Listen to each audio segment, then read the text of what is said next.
Oh, defeat none of them! Punished! Going on! Alright folks, if you're in the mood for a wild and magical ocean adventure, now's the time to grab your snacks, get cozy, and buckle up. Because what you're about to hear isn't just your regular pirate tale. It's a ride packed with epic battles, hidden treasures, wild betrayals, and yes, a dragon that just might steal the show. So let's dive straight into it. Somewhere out in the wide, mysterious ocean, there's a kingdom ruled by a fierce and determined leader named Sibylla. She's not just some ordinary ruler. Sibylla has her eyes set on a legendary treasure. A treasure that could shift the balance of power across the entire ocean. But lately, things haven't been going her way. Her soldiers return empty-handed every time. One after another, they report the same devastating news: they've failed. The treasure was already taken, and not by just anyone. The one who got to it first? None other than the infamous pirate captain Ken Cybertot. Now, Cybertot isn't your typical swashbuckler. He's cunning, fearless, and he's got his own crew that follows him across the seas without question. Word spreads fast. Cybertot is headed toward a mysterious and secretive location called Invisible Island, the perfect spot to hide his latest loot. But here's where it gets more intense. The Grail, a legendary area of the ocean feared by many, used to be avoided like a cursed zone. Nobody dared to enter its waters. But ever since Cybertot showed up, things have changed. He's stirred the waters, both literally and figuratively. Sibylla sees all this and she's furious. She knows that she can't let Cybertot get away with this, so she decides it's time to fight fire with fire. She sets up a trap. While all this scheming is happening, somewhere else on the ocean, a peaceful luxury cruise is gliding through the waves. A wealthy couple is on board, enjoying the calm sea with their crew. Everything seems perfect, but peace doesn't last long in these waters. Out of nowhere, Cybertot's pirate ship charges in, tearing through the calm like a storm. The pirates launch a full-blown raid. Chaos erupts as they loot the ship from top to bottom, taking everything valuable in sight. Back on Cybertot's ship during the raid, we meet a young member of the kitchen crew, a girl named Teeny Pinky. While the attack is unfolding, she notices something strange: a monkey stuck in the middle of all the fighting. Without a second thought and totally ignoring orders, Pinky jumps into action to help the struggling animal. Her close friend, Raven, doesn't hesitate either. He follows her to provide backup. The mission ends up being a success for the pirates, but Captain Cybertot is absolutely fuming. He's furious that two of his crew members disobeyed him in the middle of such a critical operation. He wastes no time making it clear. Once they hit land, Pinky and Raven are off the crew. No arguments, no second chances. He doesn't need rebels on his ship. But here's the twist. Pinky isn't sad at all. In fact, she's kind of thrilled. She's always dreamed of a life beyond pirate rules and orders. This might be her shot at true freedom. Raven, on the other hand, is devastated. He's a loyal pirate through and through, and getting kicked off the crew is like losing his identity. Their disagreement turns into a heated fight between them. Emotions run high, but later that night, things cool down. The two friends sit together under the stars, reflecting on everything. Pinky is now bonding with the monkey she rescued, feeding him and naming him Billy. But just when things seem to settle, trouble creeps in again. A group of shadowy figures sneaks aboard Cybertot's ship under the cover of night. They're rival robbers, out for revenge or maybe just greedy. Raven sees this as his golden opportunity to prove his worth. Without thinking twice, he charges at one of the intruders, but he didn't realize there were more waiting in the shadows. He's overwhelmed, captured, and taken away. Pinky finds out and immediately sounds the alarm, begging Captain Cybertot to go after Raven and save him. But Cybertot doesn't even blink. He's focused on the treasure. Nothing else matters. That cold, heartless response hits Pinky like a slap. In that moment, she sees Cybertot for who he truly is: selfish, ruthless, and ready to sacrifice anyone who stands in his way. With Raven now in enemy hands and the treasure still the top priority, Cybertot sets course once again for Invisible Island. The goal? Reach the island, hide the loot, and take full control of the region. When they arrive at the island, Cybertot immediately senses something is off. His prized golden tiger statue, the symbol of his strength and pride, is gone. Someone snuck onto his ship and stole it. That statue wasn't just gold. It meant something to him. Furious and determined, he vows to get it back. And where did the statue end up? right in Sibylla's hands. It was all part of her master plan. She knew Cybertot would come storming in after it. Now, with the bait in place, she's ready for the final move. Meanwhile, Raven is still in her custody, and Sibylla's got something sinister up her sleeve. She forces a strange potion down his throat, a magical serum that, once inside, takes away all free will. From that moment on, Raven becomes a puppet, obedient to Sibylla's every command. She's not just playing war games anymore. She's messing with minds. Back on Cybertot's ship, Pinky sneaks back on board. She's determined to rescue Raven no matter what. As morning arrives, the crew is up and ready. The plan is risky. Blast a giant smoke screen to cover their entrance and slip onto the island through a hidden passage. Once they land, something unexpected happens. The crew stumbles upon their old chef, the one who had been captured by robbers earlier. But the guy? He's not even mad. In fact, he's smiling. Turns out the island has all kinds of wild ingredients and he's been having a blast experimenting with new recipes. Cybertot wastes no time. He splits the crew into 2 strike teams. He and a crew member named Longman lead Team 1 straight toward the castle. Team 2, under the command of Rosa, slips away toward a secret cave. As the teams move into position, meanwhile, Pinky, with her monkey Billy, disembarks secretly, searching for Raven. Rosa's team is being super careful, trying to avoid traps set up by Sibylla's forces. But Pinky?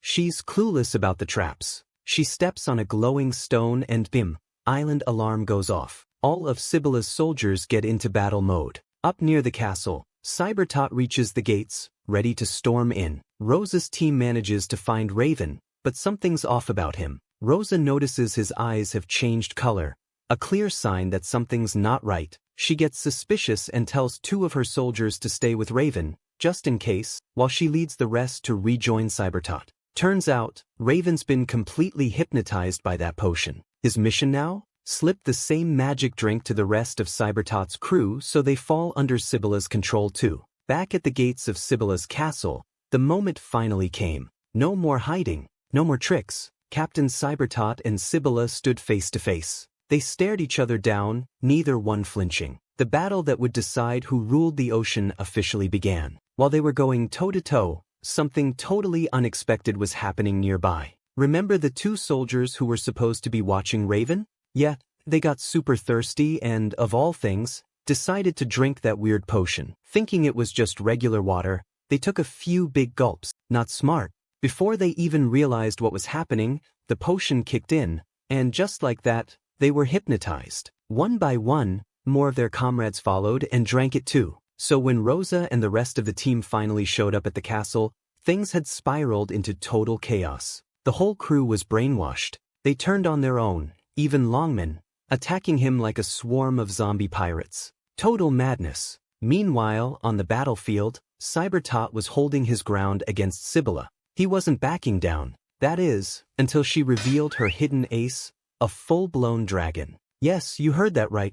Out of nowhere, she summoned a massive, fire-breathing dragon that Captain Cybertot didn't even know existed. And to make things worse, he started noticing what had happened. His entire crew had been hypnotized. Even Longman. At this point, it was just him and Pinky who were still themselves. But Pinky was in trouble too. He'd been captured during the mayhem and was now locked up in one of Sibylla's dungeon cells with his monkey buddy, Billy. As for Cybertot, well, the battle didn't end well. The dragon lunged, snapped its jaws, and swallowed him whole. Just like that, Sibylla had won. She stood victorious, her enemies defeated, with the crew under her control, the dragon on her side, and Cybertot out of the picture. She made her move. She sailed straight for Abra Port, the capital of the ocean world, and declared herself its new ruler. Now, here's where things take another turn. Back on the island, Pinky was locked in his cell, completely alone and hopeless, or so he thought. Suddenly his old pal,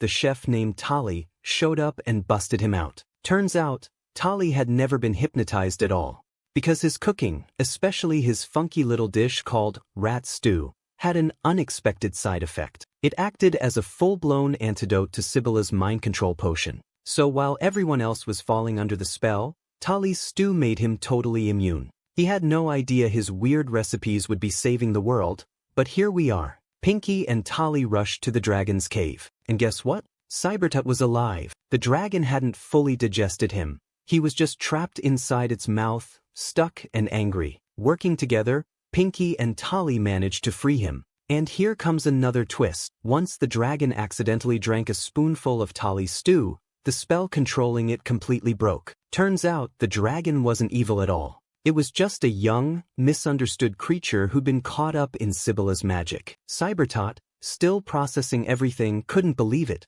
The stew he'd always complained about, the one he never wanted to eat, had ended up being the one thing that could save them all. Tolly was feeling pretty proud of himself, and rightfully so. But there was no time to celebrate. With Sibylla now sitting on the throne in Aberport, claiming Cybertot was dead, they had to move fast. So the small crew, Cybertot, Pinky, Tolly, and Billy, hopped on the now friendly dragon and flew straight to Abra. Sibylla had already declared herself queen. Her army of brainwashed pirates surrounded her. The city was under her full control. But not for long. Cybertot and his team landed quietly outside the city. The dragon was told to hide. The plan was simple but risky. Cook up a massive batch of Tolly's rat stew, get it into the hands and mouths of the hypnotized crew, and snap them out of it. Tolly set up shop in secret, cooking like never before. Meanwhile, Pinky went undercover to find the crew and convince them to drink the stew. Back at the city center, Cybertot prepared for his final showdown with Sibylla. This time, it was personal. But Sibylla wasn't just interested in being queen anymore. She was after something far more powerful, a magical wand, an ancient staff with powers that could make her nearly unstoppable. Just as she was about to claim it, Cybertot appeared, sword in hand, ready for the rematch of a lifetime. At the same time, Pinky was making progress. Some of the hypnotized crew drank the stew, and just like that, they began to wake up. Confused but grateful, they turned around and started fighting the ones still under Sibylla's control. It was a full-blown pirate-on-pirate battle, total chaos in the city. But the numbers were still against them. Pinky knew they needed more help, so she grabbed Billy and flew off on the dragon, headed straight to Cybertot's castle, where she believed Raven was being held. She found him, but he wasn't the same. Raven was still under the potion's control and was reaching for the wand. Pinky pleaded with him, begging him to drink the stew. But before she could convince him, Sibylla showed up and gave Raven a direct order: jump off the castle. Pinky was stuck with a heartbreaking decision: follow Cybertot's plan and destroy the wand, or save her best friend. She chose Raven. Ignoring her captain's command, she gave the wand to Sibylla and flew to rescue Raven. But he still refused to drink the stew. He fought back, trying to push her away. Pinky struggled, and finally, in a moment of desperation, she took a sip of the stew herself and kissed Raven. It worked. Through that kiss, the antidote entered his system, and Raven finally snapped out of it. Just in time. Now reunited and stronger than ever, the team returned to the battle. Sibylla had the wand, the numbers, and the upper hand. But Cybertot had something better: a crew that believed in him. Pinky, Raven, Tolly, the monkey, the dragon, all of them stood side by side. The final battle was explosive. Waves crashed, swords clashed, and spells flew. But in the end, Cybertot and Pinky managed to destroy Sibylla's wand. And once the wand shattered, all of Sibylla's powers vanished. Her hypnotized army returned to normal. The dragon broke free completely. And Sibylla? She was finally defeated. Peace returned to Aberport. In the middle of it all, Captain Cybertot turned to Pinky and Raven. He gave them a nod, not just of approval but of respect. They weren't sidekicks anymore. They were heroes, real pirates' family. Pinky realized she didn't want to go off on her own anymore. This was her crew, her family, her adventure. And that's the end of this wild and awesome adventure. If you love this recap, don't forget to smash that like button, hit subscribe, and check out our channel for more epic animated movie stories.